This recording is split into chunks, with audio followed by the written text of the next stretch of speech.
काशी विश्वनाथ भगवान शिव शंकर की पावन कथा श्रवण करने का सौभाग्य अपन सभी को बाबा कुबेर भंडारी की कृपा से, कुबेरेश्वर महादेव की दया से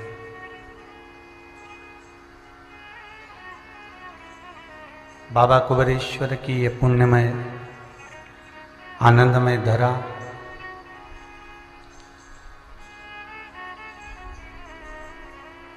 जिस भूमि पर भगवान शिव संपूर्ण वैभव के साथ में विराजमान होंगे,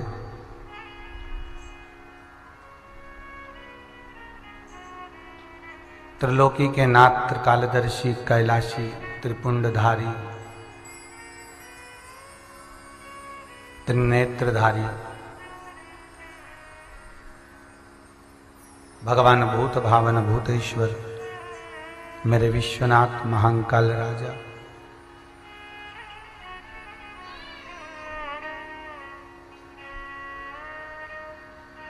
देश विदेश में अपने घरों में बैठकर भगवान शिव की पावन कथा को श्रवण करती है भगवतमय जीवात्मा, फेसबुक यूट्यूब के माध्यम से अपने अपने घरों में रहकर भगवान की अविरल भक्ति और मुक्ति की कथा का रस तत्व ग्रहण करती है जीवात्मा।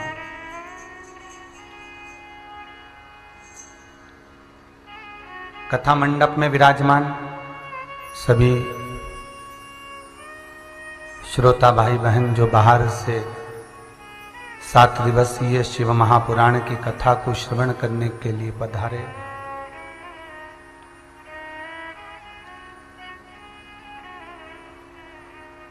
कहीं विश्वनाथ की कृपा होती है तब जाकर कोई शिव महापुराण की कथा तक पहुंच पाता है।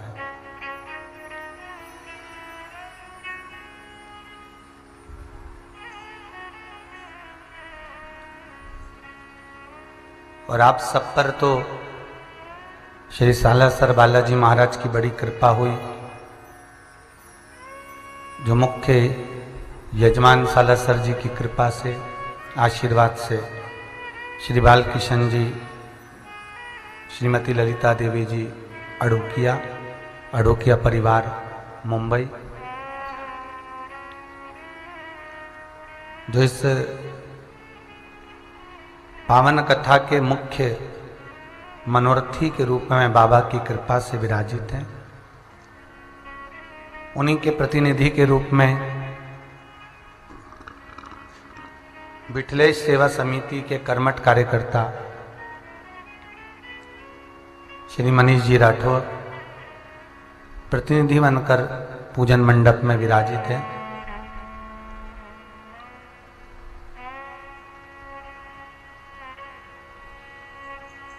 एक कंकर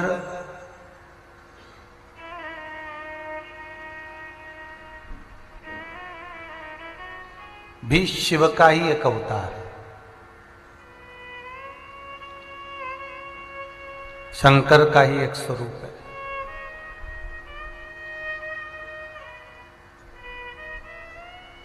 आप सभी को पहले भी कहा था कि शिव जी के गले में एक सर्प है, एक सांप है।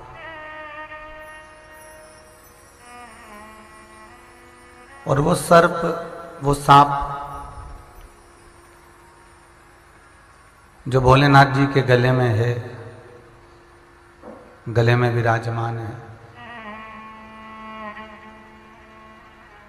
वो स्वयं भगवान विष्णु ही है।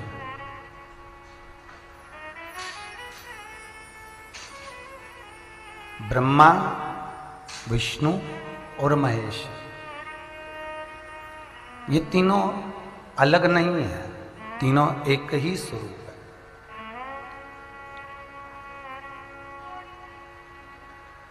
शंकर भगवान के ऊपर जो जल की कलशी रखाती है, जल का पात्र रखाता है, उसमें 3 टेकियां होती है और उसके ऊपर जो पात्र होता है उस पात्र में से एक एक बूंद शिवलिंग पर गिरता रहता है। वो ब्रह्मा, विष्णु और महेश जल पात्र में से जो एक एक बूंद नीचे गिर रहा है, ये दिखाता है कि हम तीनों एक ही हैं।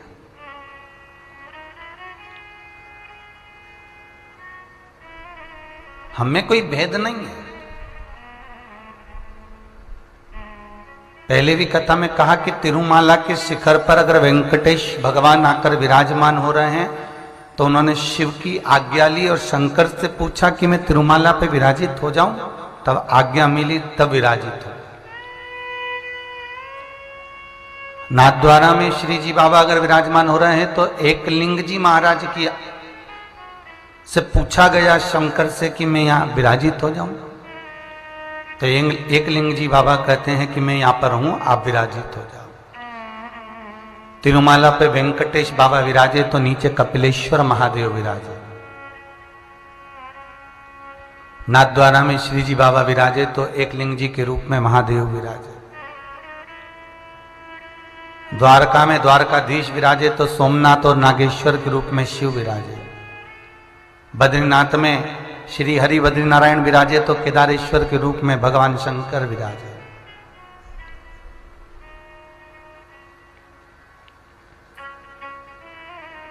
ऐसी कोई जगह, ऐसी कोई भूमि, ऐसी कोई धरा नहीं जहां शिव नहीं। और आपकी और हमारी जो श्वासें चल रही है ये शिव ही तो है। जब श्वास रूपी शिव निकल जाता है तब केवल शव रह जाता है।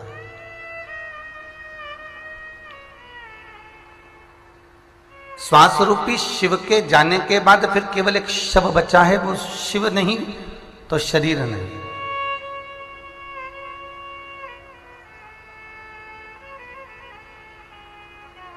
और जो शिव ने ये शरीर दिया है, शंकर ने जो ये शरीर प्रदान करा है, वो केवल आप जैसे शिव से पार्वती जी पूछती हैं कि आप किनका स्मरण करते रहते हो, किनका मंत्र जाप करते रहते हो,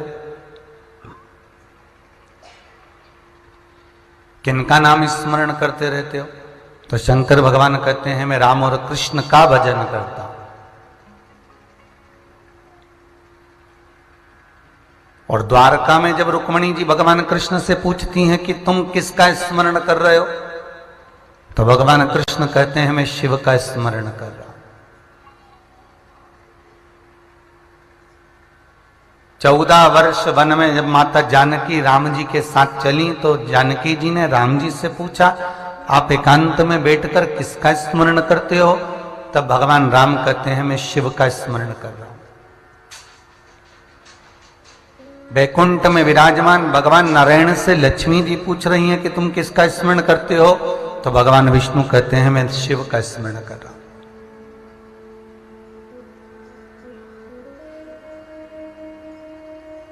शिव कहते हैं कि मैं जिसके भजन में डूबा हुआ हूं, मैं जिसके स्मरण में डूबा हुआ हूं, मैं जिसके मंत्र जाप में डूबा हुआ हूं, आप भी जिससे आपका स्मरण ठीक बैठे आप उसको जपो।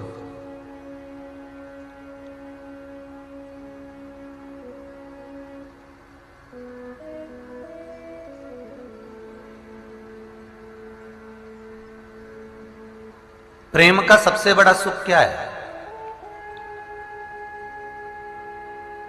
प्रेम का सबसे बड़ा सूत्र और सबसे बड़ा सुख है त्याग।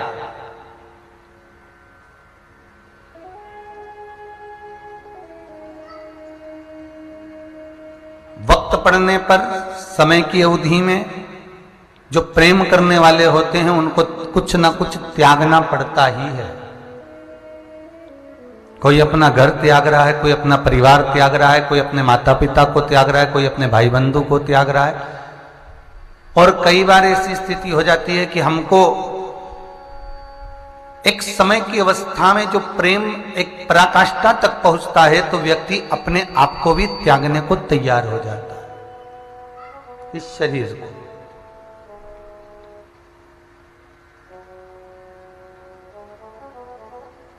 तो प्रेम का जो सूत्र है उसमें त्याग जुड़ा हुआ है। उसी तरह जब हम राम का, कृष्ण का, शिव का, ब्रह्मा का, आदि देवी देवताओं का जब हम स्मरण करते हैं, जब नाम जाप करते हैं, जब नाम कीर्तन करते हैं, जब स्मरण में हम डूबते हैं, तो उसमें मूल सूत्र त्याग हमारा जुड़ना चाहिए।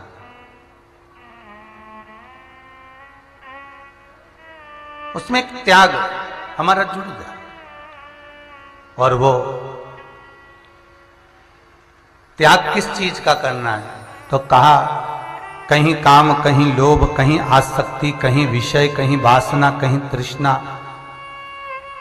इन चीजों का त्याग हम करते हुए भगवान की चरणारविंद की रज को, भगवान के चरण के सुख को हम पा सकते हैं।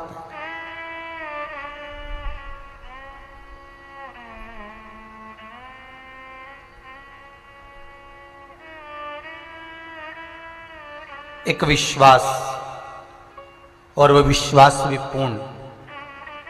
शंकर को आधा चावल का दाना नहीं चढ़ता।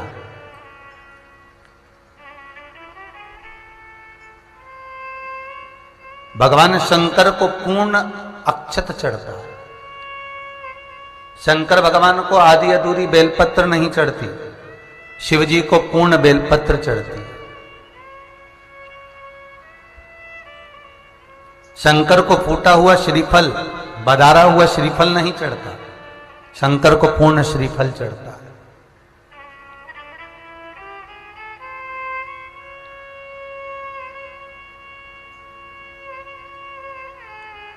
पूर्ण श्रीफल। जैसे उद्यापन में दिया गया आधा वस्त्र नारी के सौभाग्य को खंडित कर देता है, उसी तरह शिव को चढ़ाया हुआ आधा समान व्यक्ति के विधान को, पूजन को, स्मरण को खंडित कर देता है। ध्यान दीजिएगा जरा, बहुत सुंदर कथा है, इसका स्मरण करिए। स्कंद पुराण का क्या कहा है? स्कंद पुराण में जब नारी कोई बहुत उद्यापन करती है, सोमवार का उद्यापन करा, मंगलवार का उद्यापन करा, जो व्रत आप करते हो, तीज हो, चतुर्थी हो, छठ हो, सप्तमी हो, जिसका भी आप कर रहे हो, चौथ का कर रहे हो, चाहे तीज का कर रहे हो, चाहे जिस भी व्रत का आप उद्यापन कर रहे हो, उद्यापन में आधा वस्त्र जो दिया जाता है वो नारी के सौभाग्य को खंडित करता है। स्कंद पुराण। आधा वस्त्र समझ गए महाराज? जैसे तुमने स्त्री की साड़ी रखी और उसमें ब्लाउज का पीस नहीं रखा, ठीक है, यह आधा वस्त्र हो गया अगर ब्लाउज का पीस नहीं रखा गया, ठीक है। केवल ब्लाउज का पीस दिया और बिंदी या कुंकू या चूड़ा या हल्दी या रोली या मोली कुछ भी उसके साथ नहीं रखा तो आधा माना जाए।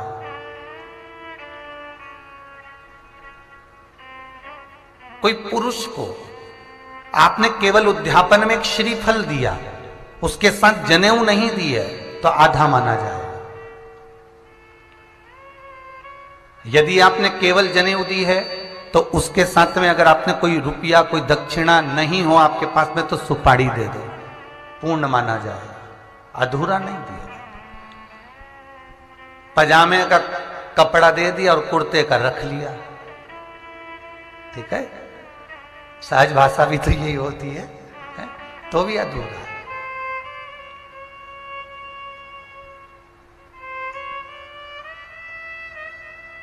जैसे उद्यापन में दिया गया अधूरा वस्त्र, उद्यापन में दिया गया अधूरी सामग्री नारी के सौभाग्य को खंडित कर देती है, उसी तरह शंकर को चढ़ी हुई खंडित वस्तु, अधूरी वस्तु, उसके पूजन के विधान को खंडित कर देती। कई लोग कहते हमारा ये वाला काम नहीं हुआ, हमने व्रत तो करा था, हमने तो उपास तो करा था। तो जरा विचार करना, तुम जो पशुपति व्रत करने गए, एक एक बेलपत्री को छाट कर, धोकर, साफ कर कर कोई खंडित बेलपत्र आपने शिव को तो नहीं चढ़ा दी। शिव महापुराण तो ये तक कहती है कि अगर आपके पास में खंडित बेलपत्र है और आपके पास में नहीं है बेलपत्र, तो शंकर के मंदिर में जाकर उन्हीं की बेलपत्र उठाकर वही धोकर वापिस चढ़ा दो।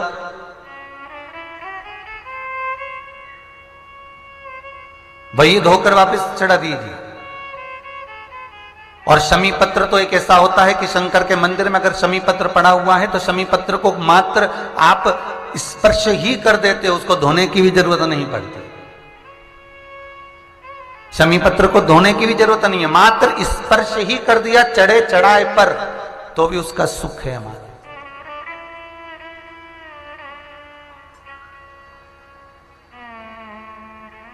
तो भी उसका आनंद है हमारा।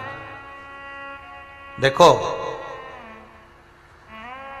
जिस लड़का लड़की का विवाह नहीं होता ना, तो सोमवार के दिन उसको शमी पत्र के नीचे बिठाकर और शमी के वृक्ष के नीचे बिठाकर शमी वृक्ष के जड़ की मिट्टी का तिलक लगाकर हाथ में शमी वृक्ष के हाथ में लड़का या लड़की के हल्दी लगाकर शमी वृक्ष पर छापे लगाकर और वहीं पर उसका मीठा मुंह करा दिया जाता है, तो 3 महीने में विवाह हो जाता है। स्कंद पुराण महाराज, जैसे शमी वृक्ष की मात्र पत्तियों अगर शिव के ऊपर चढ़ी हुई है, शिवलिंग पर चढ़ी हुई है, तो मात्र उसका स्पर्श ही बहुत है।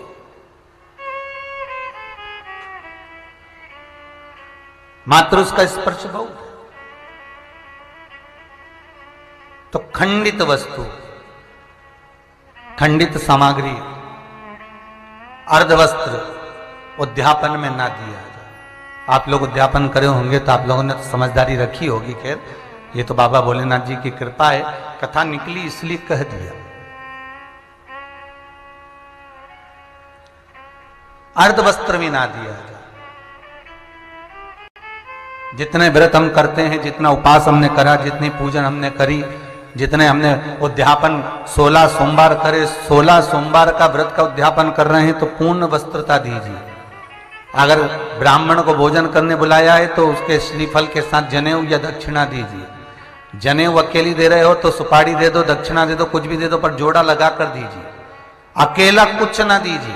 अगर अखंड सौभाग्यवती का जीवन हमें जीना है, हमारे YouTube चैनल पर आप अगर जाएंगे तो मुंबई में स्कंद पुराण बची थी, माहेश्वरी समाज अंधेरी पश्चिम मुंबई। जब उन्होंने कथा कराई तो उसका एक क्लिपिंग डला हुआ होगा, आप उसमें निकालिएगा कि सौभाग्यवती नारी किन वस्तुओं का दान तुलादान कर देती है जिससे वो विधवा होकर नहीं मरती, अखंड सौभाग्यवती होकर जाती।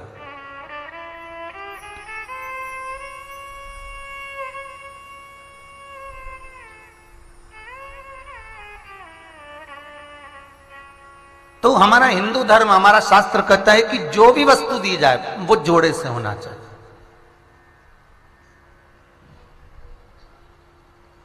और महाराज, इसलिए जोड़ी वस्तु का आज भी नियम है हमारा स्कंद पुराण के हिसाब से। कहीं आपके घर में अगर ऐसा जुड़मा केला आ जाए तो ईमानदारी से बोलो, खाते हो क्या? नहीं। तो कौन से पुराण में लिखा है कि जुड़ी वस्तु का त्याग होना चाहिए, जुड़ी वस्तु को गाय को खिलाना चाहिए, जुड़ी वस्तु को किसी को दान दे देना चाहिए, जुड़ी वस्तु को किसी देवालय तीर्थालय आदि में प्रदान कर देना चाहिए, पर उसका भोग नहीं करना चाहिए? किस पुराण में लिखा? कोई आपसे पूछ सकता है कि ये नियम कब से चला आ रहा है साहब? हमारे माता पिता कहते हैं कि ये केला जो जुड़मा है इसको मत खाना बेटा, ये ककड़ी अगर जुड़मा है इसको ना खाइएगा बेटा, कोई बैंगन अगर जुड़मा है इसकी सब्जी ना बनाइएगा भाई, है? अगर कोई फल जुड़मा है तो हमारे यहाँ कह देते हैं इसका उपयोग ना करिएगा। तो आपके बच्चे पूछेंगे, मम्मी तू तो अपनी पुरानी रीति लगाती है, कौन से पुराण में लिखा है कि ये जोड़ी हुई वस्तु का त्याग होना चाहिए, ये जोड़ी हुई वस्तु को ग्रहण नहीं करना चाहिए? तो हमारे यहाँ लिंग पुराण में और स्कंद पुराण में, ये दोनों पुराण में वर्णन किया गया कि जोड़ी हुई वस्तु का त्याग होना चाहिए।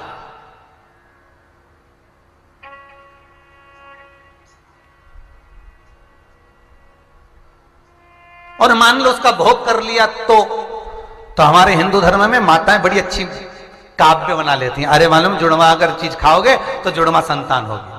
उन्होंने एक काव्य बनाया इसको त्यागने के लिए, पर स्कंद पुराण शिव पुराण कहती है, लिंग पुराण कहती है, जोड़ी हुई वस्तु का अगर कोई नारी भोग कर लेती है तो उसको इस जन्म में बेधव्यता का भाव ग्रहण कर कर अगले जन्म में फिर सौभाग्यवती मरना पड़ा। तो हम ऐसा कर्म करे का है। अब ये हमारे यहाँ की पुरानी माताएं ऐसी तो बोलती नहीं, पर उन्होंने कह दिया जुड़वा बच्चा होगा इसलिए खा मत ले, जोड़ी हुई वस्तु का त्याग कर दो।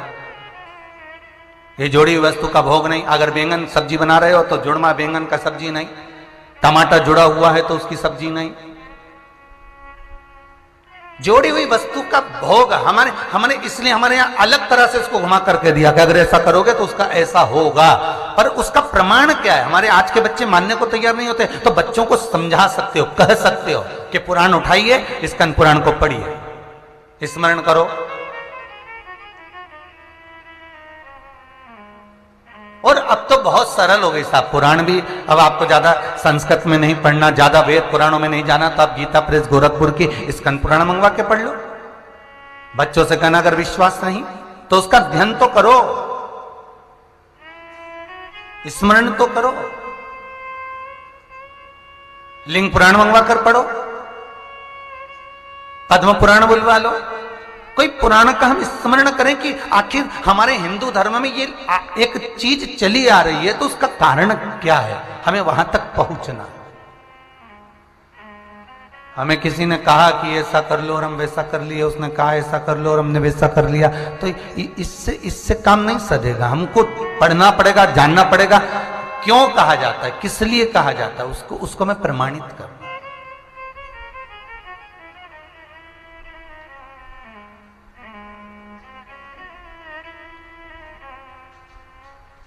महाराज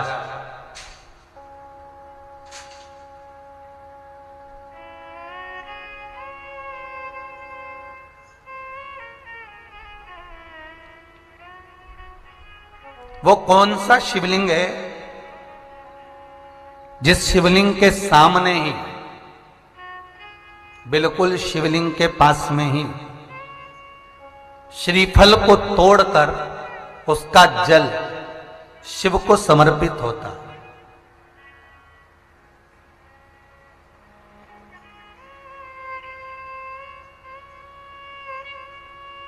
महाराज 12 ज्योतिर्लिंग में से वो कौन सा ज्योतिर्लिंग है जिस ज्योतिर्लिंग पर शिव जी के नजदीक में ही नारियल को फोड़कर बदार कर उसका जल तुरंत शंकर को चढ़ाना पड़ता? तुरंत, एक क्षण की भी देरी नहीं, फूटा और चढ़ाया। केवल एक शिवलिंग, एक ज्योतिर्लिंग, वो है मल्लिकार्जुन। कौन सा है? मल्लिकार्जुन।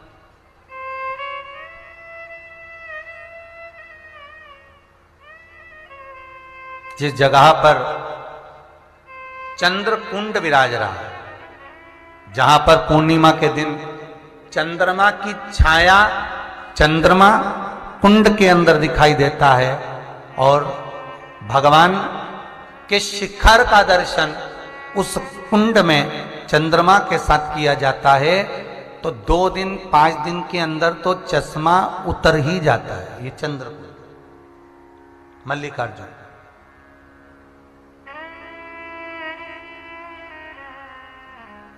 क्यों? महाराज श्री कार्तिक स्वामी, श्री कार्तिकेय जी महाराज जब रुष्ट होकर श्रीशैलम पर गए, और ये वही श्रीशैलम है जहां पर ब्रह्मा जी की धर्मपत्नी को अहंकार आ गया था। ब्रह्मा जी की धर्मपत्नी को अभिमान आ गया, अहंकार आ गया था। और ब्रह्मा जी की धर्मपत्नी को जब अभिमान आ गया, अहंकार आ गया, ब्रह्मा जी की धर्मपत्नी ने कहा मैं सारे स्वरों की देवी हूं, मुझ में सारी पूर्णता है और मैं सारे स्वर, सारे वाद्य, सारे राग, सारी संगीत मुझ में भरा हुआ। तब ब्रह्मा जी ने उनको समझाया था। ब्रह्मा जी बोले थे, ऐ सरस्वती, माना तुझ में स्वर हैं, माना तुझ में राग है, माना तुझ में सब कुछ है, पर तू फिर भी कुछ स्वरों से वंचित हो सकती। अभिमान कर कर श्रीशैलम पर माता सरस्वती चली गई थी। और माता सरस्वती जब श्रीशैलम पर जाकर विराजमान हुई, श्रीशैलम की पहाड़ियों पर मां जगन जननी सरस्वती मैया जब छुप गई, ब्रह्मदेव उनको ढूंढने के लिए आए। ब्रह्मलोक को छोड़कर श्रीशैलम की पहाड़ियों पर ब्रह्मा एक ब्राह्मण का वेश बनाकर सरस्वती को ढूंढ रहे हैं, ब्रह्माणी को ढूंढ रहे हैं।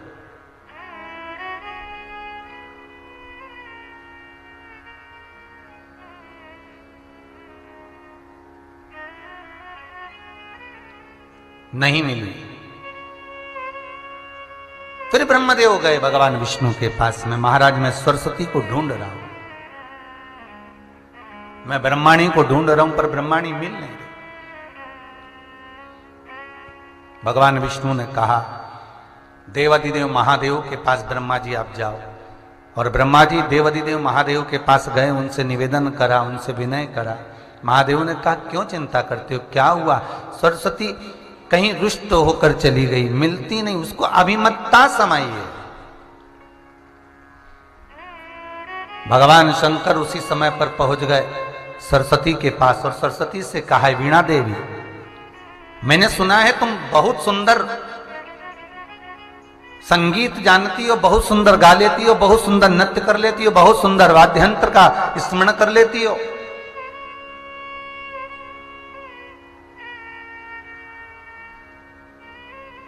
क्या है सरस्वती, आप गाने के साथ में वाद्य यंत्र बजाते बजाते नृत्य कर सकती हो? सरस्वती ने तुरंत उसी समय पर कहा महादेव ये तो कोई नहीं कर सकता, कि भजन गा भी रहे हैं, बजा भी रहे हैं और नाच भी रहे हैं, ये तो हो ही नहीं सकता, बहुत कठिन है, ये तो बहुत कठिन। सरस्वती फिर ब्रह्मा आपको कहे ना कि आपके भीतर अभिमान समाया है।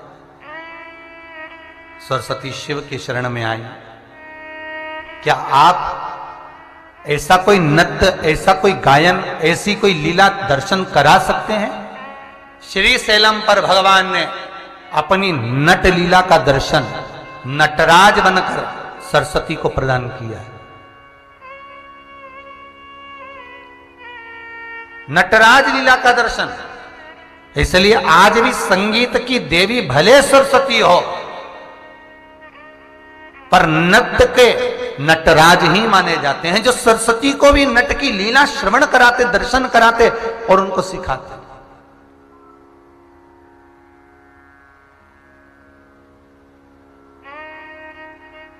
तब सरस्वती के आंख में जल भर गया, मुझसे गलती हो गई, मुझ में अभिमान आ गया, मेरा अभिमान यहां टूटा है और मैं आपके चरणों में आकर पड़ी हूं। शिव के चरणों में सरस्वती विराजमान हो गई।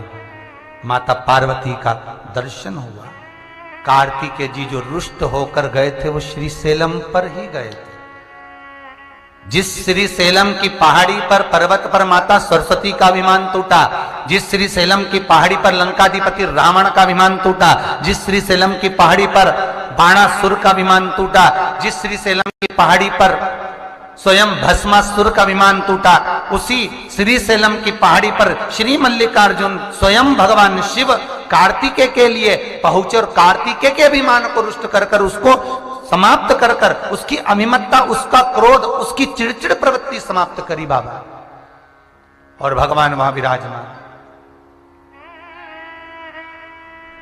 केवल एक मल्लिकार्जुन का मंदिर है, कैसा है शिव जी का 12 ज्योतिर्लिंग में से, जहां पर नारियल इसलिए फोड़ा जाता है कि व्यक्ति के भीतर अगर अहंकार हो, लोभ हो, विषय हो, आसक्ति हो, वासना हो, तृष्णा हो, तो शंकर के चरणों में उसको फोड़कर उसका जल समर्पित कर कर जब व्यक्ति के ऊपर छीटा जाता है, वहीं पंडित जी भी छीटते हैं, छीटा जाता है, उससे व्यक्ति की अभिमत्ता, क्रोध, चिड़चिड़पन, अहंकार समाप्त हो जाता, समाप्त हो जाता।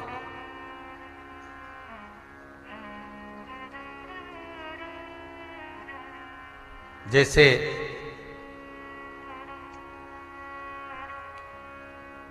महाराज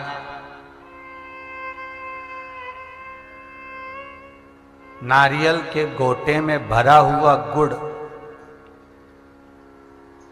गोटा जानते हो ना नारियल का गोला, जैसे नारियल के गोले में भरा हुआ गुड़ और शमी पत्र का दान 1.25 लाख स्वर्ण मुद्रा के बराबर हो जाता है, उसी तरह शिव मंदिर का स्मरण चित्तवृत्ति धारण करने में व्यक्ति के करोड़ों पाप समाप्त होकर शिव की शरण प्राप्त हो जाती है।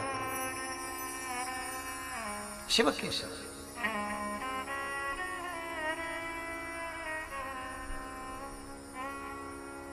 महाराज जब किसी मकान का उद्घाटन होता है ना, है या मकान का पाया रखाता है, कोई नया प्लाट बन रहा है, मकान बन रहा है और उसमें कोई नया पाया, पहली बार अगर कोई पाया रखा रहा है, कोई बीम बन रहा है, कॉलम बन रहा है, उसमें नीचे पाया बना रहा है, तो उसमें जो ब्राह्मण होते हैं, आप जिन वास्तुशास्त्री से पूछेंगे, ब्राह्मण जन से पूछेंगे कि हमारा मकान बन रहा है, खड्डा खुद रहा है, तो उसमें पहले क्या चीज रखें, तो वो बता देगा। इसमें आप नाग नागिन का जोड़ा रख दीजिए, इसमें आप थोड़ा सा कलश में शक्कर भरकर उसमें अमरबिल के टुकड़े डालकर रख दीजिए।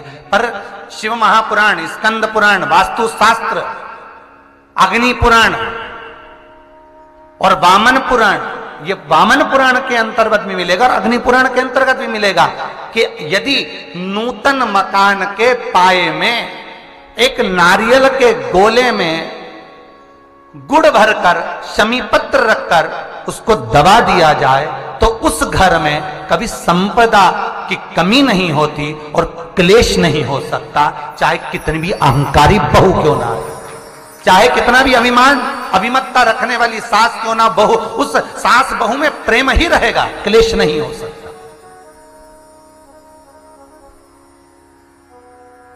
उसमें विवाद नहीं हो सकता। उस घर के अंदर जितने भाई रह रहे हो, जितने कुटुंबी रह रहे हो, परिवार रह रहा हो, उसमें क्लेश का कोई मतलब नहीं हो सकता। चलो याद करिए, पुराने समय में कितना प्रेम होता था भाइयों में, सत्य बोलना, बहनों में, भाइयों में, बुआओं में, इतना बड़ा परिवार और ऐसा प्रेम रहता था, कोई जमीन मांगे ना जायदाद मांगे, ना दुकान का हिस्सा मांगे, ना रकम मांगे, इतना प्रेम कहां से आता था। तो पुरानी बात याद करो, पहले के समय में ये सीमेंट के मकान बनते थे क्या? अरे बोलते जाओ, नहीं। क्या होता था? चूना मंगवाया जाता था, मिट्टी मंगवाई जाती थी, उसमें गुड़ मिलाया जाता था, बोलो मिलाते थे कि नहीं मिलाते थे? गुड़ मिलाया जाता था और उसमें थोड़ा सा उसको चिकना करने के लिए खोपरे का तेल डाला जाता था। अब वास्तु रीति में तो हमने ये सब चीज छोड़ दिया, हमने ये सब चीज समाप्त कर दिया कि ना तो हम उसमें गुड़ मिला रहे हैं, ना कोई वस्तु मिला रहे हैं, बस सीधे सीमेंट खरीद के लाए और लगा दिया गया। पर उसका वास्तु तत्व क्या है? उसका वास्तु जैसे कोई बहुत बीमार व्यक्ति है, बहुत बीमार है वो, बहुत बीमार, और उसको कोई औषधि नहीं लग रही, उसको कोई औषधि काम ही नहीं कर रही, तो आप जब उसको भोजन कराएं, पानी पिलाएं, आप उसको कुछ भी खिलाएं, चाहे जूस पिला रहे हो, भोजन करा रहे हो, चाहे सूप पिला रहे हो, उसका मुख यदि आप पूर्व में रखकर खिलाएंगे तो 15 दिन के अंदर वो अपने हाथों से भोजन करना चालू कर देगा। 15 से 16वां दिन नहीं होगा। पर यदि आप उसको उत्तर का मुख रखकर, आप उसको पश्चिम का मुख रखकर बीमार व्यक्ति को अगर भोजन कराएंगे, दक्षिण का मुख रखकर भोजन कराएंगे, तो उसको औषधि लगने में बहुत समय लगता है महाराज। औषधि इसको 15 दिन बहुत हो गए, बहुत। जिससे दक्षिण की ओर मुख कर कर भोजन करने वाले व्यक्ति का उदर, पेट, वो कहते हैं ना रोग हो जाते पेट के, रोग बहुत सारे हैं महाराज, बहुत रोग है महाराज। पेट से जुड़ा हुआ कब्ज का भी रेबे, गैस का भी रेबे, और ना जाने कितने कितनी बीमारियां उसके अंतर्गत हो जाती हैं। तो ये सारे रोग कैसे होते हैं? दक्षिण में बैठकर अगर आप मुख कर भोजन कर रहे हो तो पेट से जुड़ा हुआ रोग कभी जिंदगी में समाप्त नहीं हो सकता। 50 गोली खा लो, 50 ऑपरेशन करा लो, 50 तरह के डॉक्टर को दिखा लो। मतलब यह पक्का है कि आप दक्षिण की ओर बैठकर, दक्षिण की ओर मुख कर कर आप भोजन ग्रहण कर रहे हो तो आपको वो दुख तो ग्रहण करना ही पड़ेगा, वो दुख तो आपको झेलना ही पड़ेगा।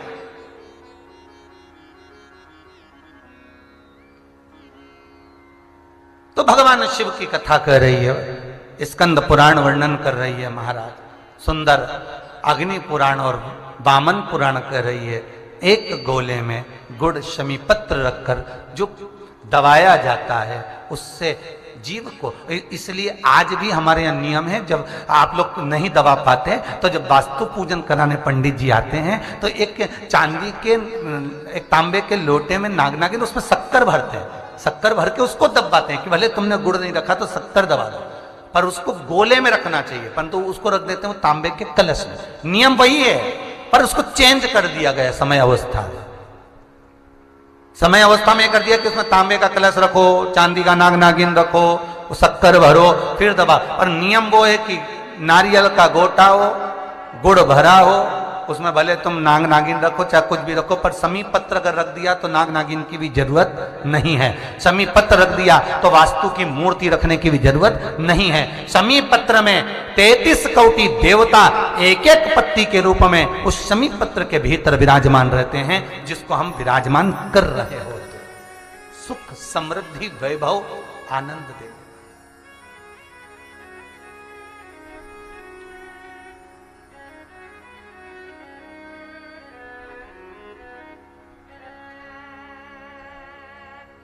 सुख देना उसका।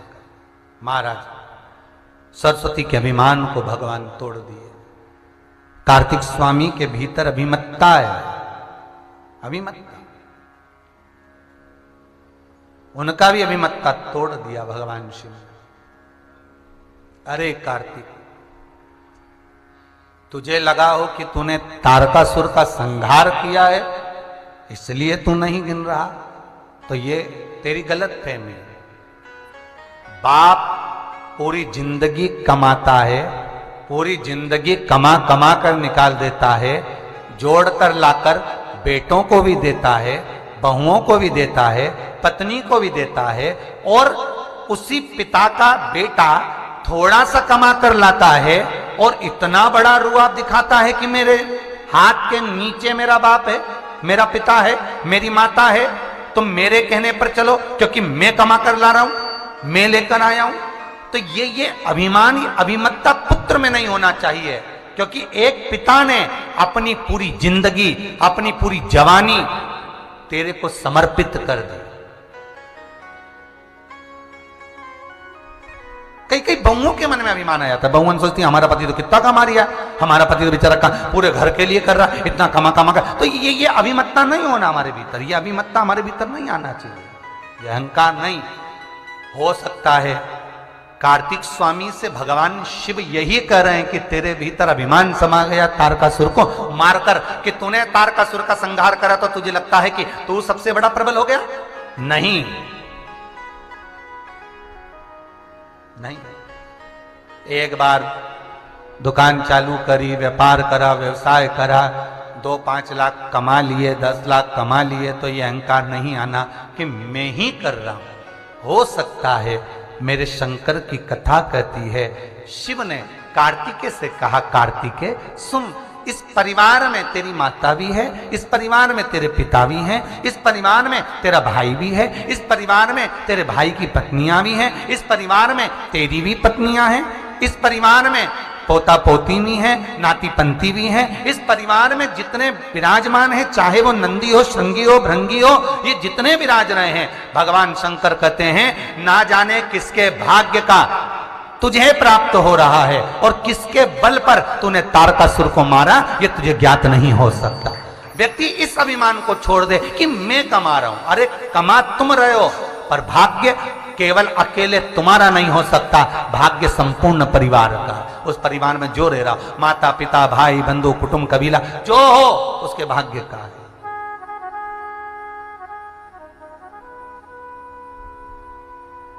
यह अभिमान हमारे भीतर ना है।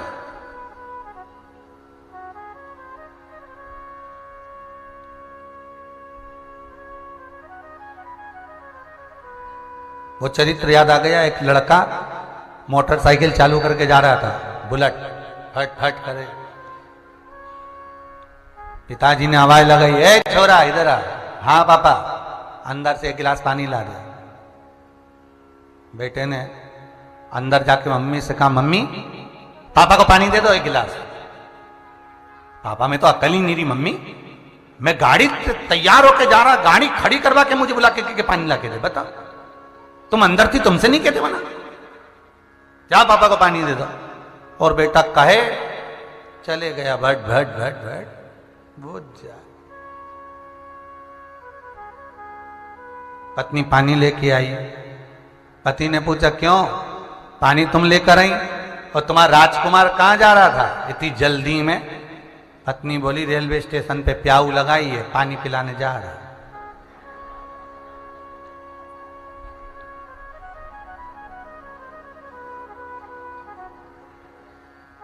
विचार करिए, घर में बूढ़ा बाप पानी के लिए बैठा है तो पानी नहीं है, और स्टेशन पे जाके पानी पिला रहे हैं तो तुम भले लाखों का पानी पिला दो, चाहे दिन भर खड़े रहकर पानी पिला दो, कुछ मिलना है? कुछ प्राप्त होना है? नहीं, कुछ भी।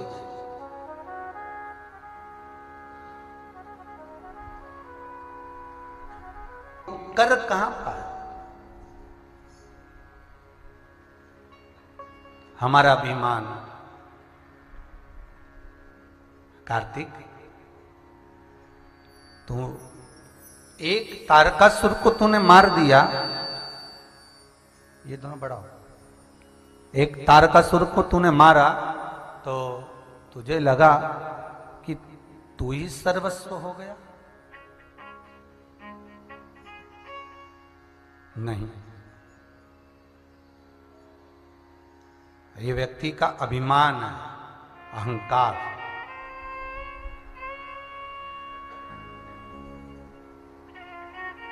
और जिस दिन मनुष्य के भीतर का अहंकार चला जाता है तब भगवान की भक्ति मिलने में देरी नहीं होती।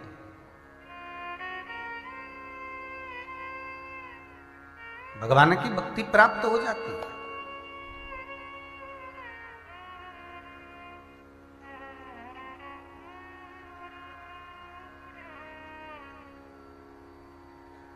एक विश्वास और दूसरा त्याग। भगवान की भक्ति में ये दो चीजें बड़ी मान्य है महाराज। एक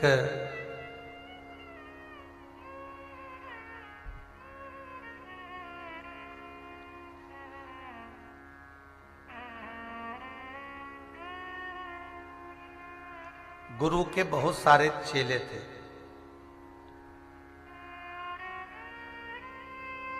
श्री स्वामी समर्थ जी।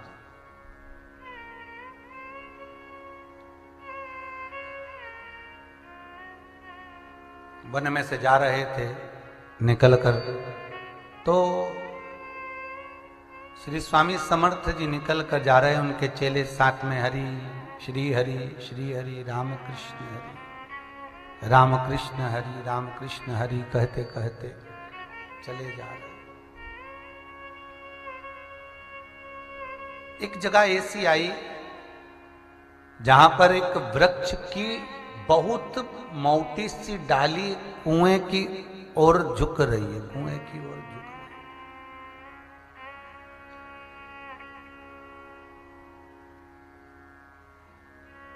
स्वामी समर्थ जी ने अपने सारे शिष्यों को रोक लिया, सारे चेलों को रोका, और स्वामी समर्थ जी ने चेलों को रोककर कहा जरा रुको थोड़ा, और देखो ये कुएं के पास में एक जो डाली झुक रही है, कुएं में कितनी पत्तियां गिर गई, पानी दूषित हो रहा है।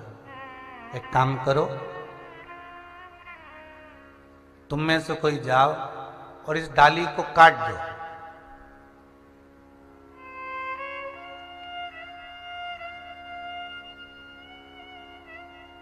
अब सबने जाकर देखा तो वो जो डाली थी, जो कुएं में पेड़ लगा हुआ था कुएं की पाल पर, उसमें कहीं ऐसी जगह नहीं थी जहां बैठकर इस डाली को काटा जाए। इस डाली को उसी डाली पर बैठकर काट सकते थे, इसके सिवाय ये नहीं काट सकते थे।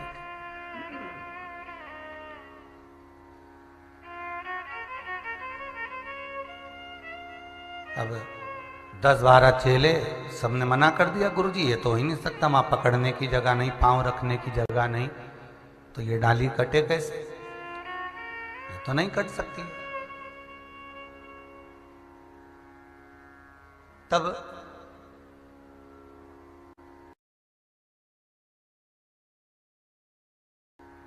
स्वामी समर्थ जी का एक चेला था जिसका नाम था अंबादास। नया नया आया था, भगत भजन में डूबा रहता था, भक्ति बहुत थी उसके भीतर। अंबादास बोले, गुरुदेव सबने मना कर दिया, एक प्रयास मैं कर सकता हूं, जाओ काटो, जिससे ये पानी शुद्ध हो जाए कुएं का, लोग पिए। मृत्यु लोक में अगर जन्म लिया है तो कोई जग कल्याण का एक काम जरूर करना, श्री स्वामी समर्थ जी कहते हैं।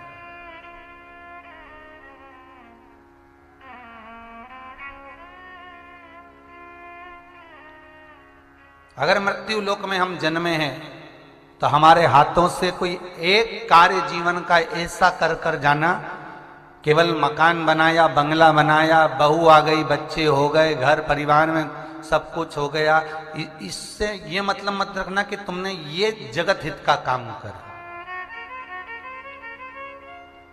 ये तो तुम्हारे घर की औलाद ही तुमसे कह देगी, वो तो हर बाप करता है जो तुमने किया, हर मां करती है जो तुमने किया, तो तुमने किया क्या।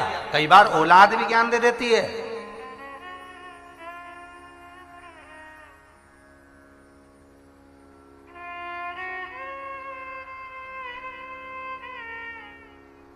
एक महाराज प्रवचन देने जा रहे थे और एक सेठ जी ने उनको ताना मार दिया, अरे महाराज जी कहां चल दिए सुबह सुबह। महाराज जी बोले प्रवचन देने जा रहे हैं। सेठ जी बोले हमको ही दे जाओ प्रवचन। तो महाराज भी कम थे क्या, सियोर के ही होंगे।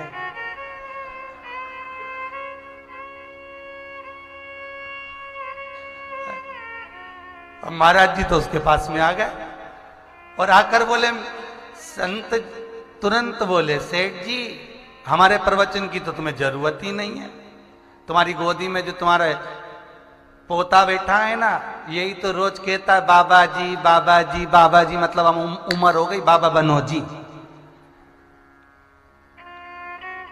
सेठ जी को लगा, बताओ महाराज तो बहुत चतुर निकला रहा है, हमें बाबा बना दिया,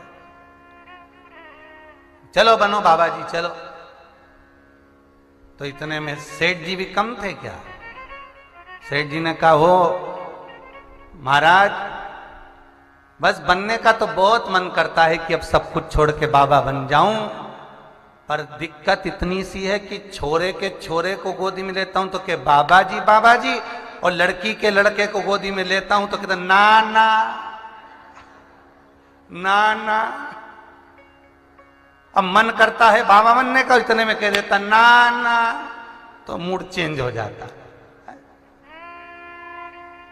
अब गुरुजी भी बोले, रेंद्र दादा हम तो चले प्रवचन देने, कहां पाला पड़े।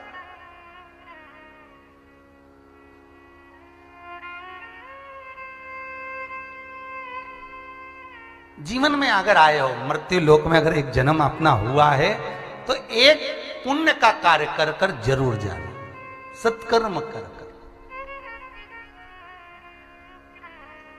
अपनी जिंदगी में एक काम कोई ऐसा करना, कहीं कुआं, बावड़ी, तालाब, मंदिर, वृक्ष, भवन, कोई ऐसा निर्माण करा कर जाना जिससे आने वाले समय में अपन रहे ना रहे, पर वो भूमि, वो जगह, वो स्थान दुनिया आए और वहां आकर सुख पाए, वो जीवन का एक काम ऐसा करो। और मैं धन्यवाद दूंगा सारे दानदाताओं को जो आजीवन भोजन भंडारे के सदस्य बने। भले आपने जीवन भर में एक बार 21,000 रुपए की सहयोग राशि तुमने समिति को दी, पर रहे ना रहे, भले तुम्हारे बच्चे तुम्हें भूल जाएं, पर ये विठलेश सेवा समिति और ये कुबेरेश्वर महादेव का मंदिर पर जब तुम्हारा नाम पत्थर पर लिखा जाएगा, वो अजर और अमर हो जाएगा। और वो जिंदगी में एक बार, साल में एक तिथि, एक दिन तो आपका भोजन होगा ही। फिर बच्चे श्राद्ध करें ना करें, ये जीवन का कोई एक कर्म अपना करके ऐसा जाए कि बाद तक वो क्रम चलता, अपन रहे ना रहे। स्वामी समर्थ जी करें, महाराष्ट्र क्षेत्र में जरा स्वामी समर्थ जी का जरा बहुत भाव है। स्वामी समर्थ जी अपने शिष्यों से करें कि ये कुआं अगर गंदा हो गया है तो इसको सफाई करवा दिया जाए। बहुत सुंदर प्रसंग है महाराज, ध्यान रखिएगा। जरूरी नहीं है कि आप मंदिर बनाएं, जरूरी नहीं है कि आप कुआं और बावड़ी बनाएं, जरूरी नहीं है कि आप किसी वृक्ष को लगाएं। जरूरी ये है कि जो मंदिर बना बनाया है कोई टूट रहा है तो हम उसका जीर्णोद्धार भी कर सकते हैं। किसी मंदिर में पुताई नहीं हुई, रंगाई नहीं हुई, उसका रंग भी हम करवा सकते हैं। कोई वृक्ष लगा हुआ है उसमें पानी भी हम दे सकते हैं। कुछ अपने हाथों से कोई पुण्य ऐसा करते चलो जिससे किसी को प्रेरणा मिले।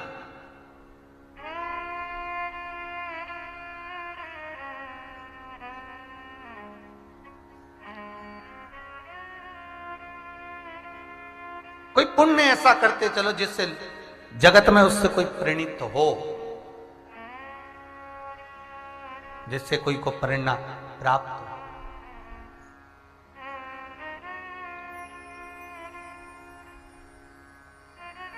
जैसे भोपाल की एक संस्था ने कई सालों पहले की बात है, बहुत साल हो गए, लगभग 22-24 साल के करीब, पूछा गुरुजी हम क्या कर सकते हैं। हमने कहा कोई सेवा करना हो तो एक काम करो, हमीदिया में जब मुर्दे कोई मर जाता है उसके शरीर पर कोई कपड़ा नहीं होता, तुम ऐसी संस्था समिति बना लो कि उनको कफन ही ओढ़ाओ, कि हॉस्पिटल से भी मुर्दा निकले तो बिना कपड़े के ना जाए। पहले ऐसे ही भेज दिया जाता था, अब एक कपड़ा उसके तन पर कोई अब चला आ रहा है, वो नियम वो क्रम उन्होंने बना लिया। अब ढेर लोग उनके साथ जुड़ गए। कोई अच्छा क्रम करते हो तो अच्छे लोग जुड़ेंगे, कोई अच्छा कार्य करोगे तो अच्छा कुछ प्राप्त होगा। कोई व्यक्ति कह रहा था, लोग कहते हैं कि संतों को मरने के बाद स्वर्ग भेजा जाता है और पापियों को मरने के बाद नरक भेजा जाता है। बोलो रे भाई तुम्हारा क्या विचार है? हमने कहा बिल्कुल गलत है, तुम्हारा क्या कहना है? अरे बोलो तो तुम मौन हो गए सारे के सारे, चुप।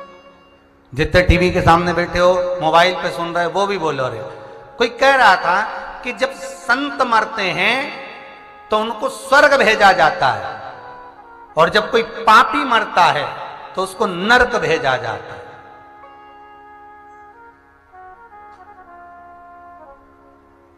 तो हमने कह दिया ये गलत है। गलत तो नहीं बोला ना? बोला है? नहीं। तो उन्होंने कहा गुरुजी आप कह रहे हो कि भाई संत मरेगा तो स्वर्ग जाएगा, पापी मरेगा तो नरक जाएगा, तो गलत कहां है? हमने कहा भाई संत को मरने के बाद स्वर्ग भेजा जाता है और पापी को मरने के बाद नरक भेजा जाता है, ये गलत है। क्योंकि संत जहां रहता है वो स्वर्ग ही कहलाता है और नरक, पापी जहां रहता है वो नरक ही कहलाता है। उनको भेजने की जरूरत नहीं पड़ती। संत मरने के बाद स्वर्ग जाए ये किसी पुराण में नहीं लिखा। हाँ, संत चलता फिरता तीर्थ है, संत चलता फिरता स्वर्ग है। जो उसकी शरण में जाता है संत उसको ही स्वर्ग ले जाता है। तो संत तो खुद चलता फिरता तीर्थ, चलता फिरता स्वर्ग है। और पापी को नरक क्या भेजा जाए? पापी जहां जाता है उस क्षेत्र को ही नरक बना देता है। जैसे एक महाराज जी ने प्रवचन में पूछा, तुम में से कौन कौन स्वर्ग जाना चाहता है? सारी माताओं ने हाथ उठा दिया। एक 80 साल की बूढ़ी बैठी थी, उसने हाथ नहीं उठाया। महाराज जी ने पूछा, माँ तू स्वर्ग नहीं जाना चाहती? उठ के बोली, महाराज जब ये सब की सब स्वर्ग चली जाएगी तो मेरा मोहल्ला तो वैसी स्वर्ग हो जाएगा, क्योंकि नरक ही इनसे बना हुआ, दिन भर लड़े 24 घंटा। तो अब उतने में ही समझ जाओ, उतने में।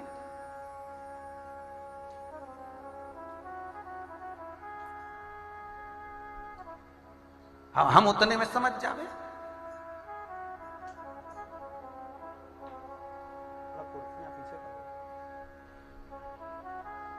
हम उतने में समझ जाएं महाराज।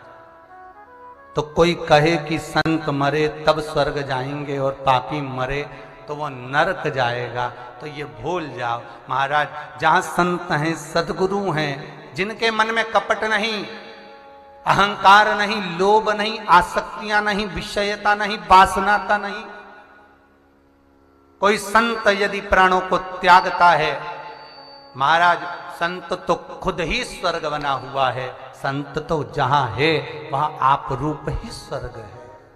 आप अपने आप वहां स्वर्ग, वहां नरक का भान नहीं हो सकता, वहां नरक का भान नहीं हो सकता, वह स्वतः ही स्वर्ग का भान कहा। इसीलिए तो कहे ना, वो एक वो भजन माताएं गाती है कई